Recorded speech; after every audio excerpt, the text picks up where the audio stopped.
पाकिस्तान के लिए जासूसी करने के आरोप में गिरफ्तार किए गए नौसेना कर्मचारी विशाल यादव को 4 दिनों की पुलिस कस्टडी रिमांड खत्म होने के बाद आज जयपुर की सीजीएम कोर्ट में पेश किया गया। कोर्ट में आज क्या कुछ हुआ, इस पर हमारे साथ बात करने के लिए special public prosecutor Sudesh Kumar Sattawan ji हैं। सर, आज क्या कुछ हुआ कोर्ट में? देखिए, आज जैसे पिछली बार लास्ट डेट को हमने पीसी सीक किया था, उसमें इन्वेस्टिगेशन ऑफिसर हमारे विनोद कुमार मीना जी ने इन्वेस्टिगेट किया और रिलेटेड डॉक्यूमेंट्स हैं उनको वेरीफाई किया और एडीजी साहब डीजी साहब की डायरेक्शन में अनुसंधान कर दस्तावेजों का विश्लेषण किया गया। एट दैट टाइम कुछ सेंसिटिव इंफॉर्मेशन जो काफी इम्पोर्टेंट थी वो सामने आई कि बाइनेंस अकाउंट एक प्लेटफॉर्म होता है जो क्रिप्टो करेंसी से रिलेटेड जो भी ट्रेडिंग की जाती है, पैसे का लेन देन होता है, उस बाइनेंस अकाउंट के थ्रू अक्यूज के अकाउंट में काफी पैसा आया हुआ है। किन किन माध्यम से वो पैसा आया है, किस किसने दिया है और उसके पीछे ऑब्जेक्टिविटी क्या थी, ये बड़ा इम्पोर्टेंट है कड़ी जोड़ना।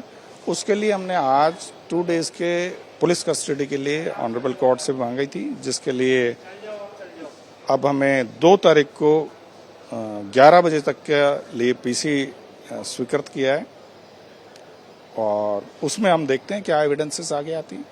मतलब क्रिप्टो करेंसी के जरिए लगातार इसको पैसे ट्रांसफर किए जा रहे हैं? यस, बिल्कुल ठीक है। क्रिप्टो करेंसी के थ्रू उन्होंने एक कंसिडरेशन लिया है। अब वो 5 लाख हैं, 10 लाख हैं, 7 लाख हैं, वो डिटेल्स आने के बाद पता लगेगा बाइनेंस अकाउंट का।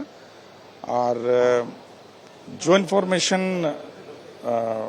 दिए हैं उसके बदले में दिए हैं और डेट्स भी कोऑर्डिनेट किया जाएगा, डेट्स को भी। प्राइमा फेसी जो है वो क्या क्या चीजें तथ्य अब तक की इन्वेस्टिगेशन में सामने आए हैं?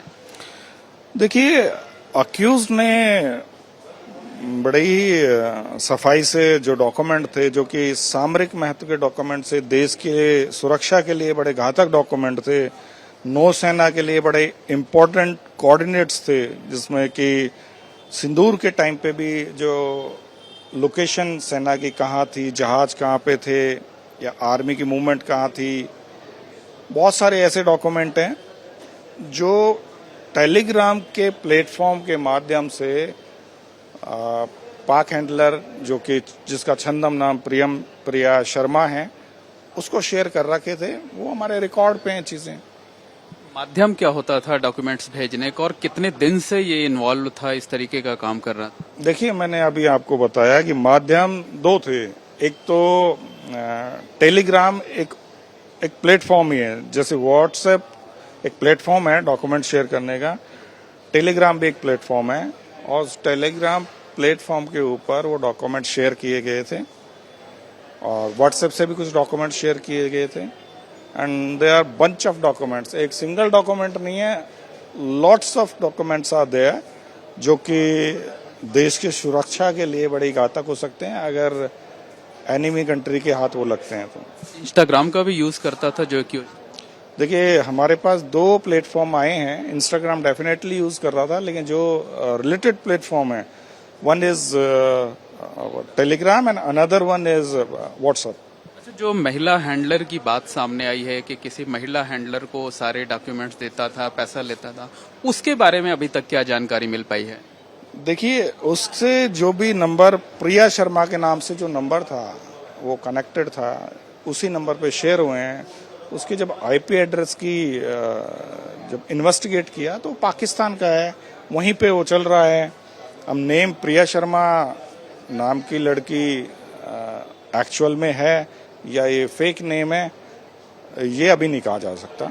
ये आपने बातचीत में कहा कि छद्म नाम प्रिया शर्मा इस्तेमाल, मतलब आप लोगों को इस बात की आशंका है कि ये नाम जो है ये फेक है? डेफिनेटली यस, ऐसा ही है। फेक हो सकता है क्योंकि उसकी पुष्टि डॉक्यूमेंट्री एविडेंस से अभी ऐसा नहीं हुआ है। क्या लगता है कि ये मतलब जानबूझ करके इसने प्रिया शर्मा नाम अपने मोबाइल में सेव कर रखा था, इसे सही जानकारी थी, या ये भी ट्रैप हो गया? अभी तक कुछ क्लियर हो पाया इस बारे में? नहीं, देखिए, सही जानकारी थी या नहीं थी, मोडस ऑपरेंडी और mens rea is very clear. Accused की जो मोडस ऑपरेंडी थी कि अगर वो नौसेना में एक सरकारी पद पर पदस्थापित है तो उसको ये ज्ञान है कि मैं इन सेंसिटिव डॉक्यूमेंट हैं जो इतने सारे हैं जो सेना से रिलेटेड हैं, सेना के हेडक्वार्टर से रिलेटेड हैं, उन डॉक्यूमेंट्स को किसी को भी शेयर नहीं कर सकता। तो जो मेंसरिया है अक्यूज का बड़ा क्लियर था। अब वो लड़की को भेज रहा है, लड़के को भेज रहा है या किसी एक्स को भेज रहा है, उसके एवज में प्रतिफल प्राप्त किया है, कंसिडरेशन लिया है, जो कि बाइनेंस अकाउंट के थ्रू लिया है उसने। Binance account is related to crypto currency account, जिससे ट्रेडिंग क्रिप्टो करेंसी की होती है, उसके थ्रू पैसा आया है।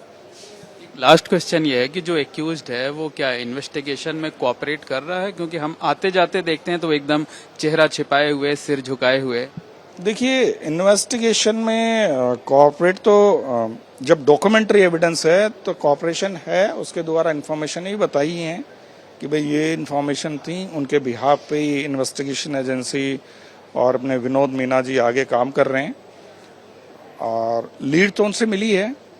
अब आगे और जब बाइनेंस अकाउंट की डिटेल्स आती हैं तो अक्यूज्ड ही ये बताएगा ये बाइनेंस अकाउंट किसके थ्रू कौन सा पैसा लिया उसने, या फिर investigation agency documentary evidence collect करेगी उससे रिलेटेड। बहुत बहुत धन्यवाद। ये हैं सुदेश कुमार सत्यवान, जो कि स्पेशल पब्लिक प्रोसिक्यूटर हैं। इनका साफ तौर पर कहना है कि जो एक्यूज्ड विशाल यादव है उससे पूछताछ की गई है, तमाम और एविडेंस कलेक्ट किया जाना है। इस वजह से 2 दिनों की कस्टडी रिमांड और मांगी गई है, जिसे कोर्ट ने मंजूर कर लिया है। जो जांच एजेंसी है वो एक्यूज्ड को अब 2 जुलाई को सुबह 11 बजे कोर्ट में पेश करेगी। कैमरामैन गोविंद साहू के साथ मोहम्मद मोइन, एबीपी न्यूज, जयपुर।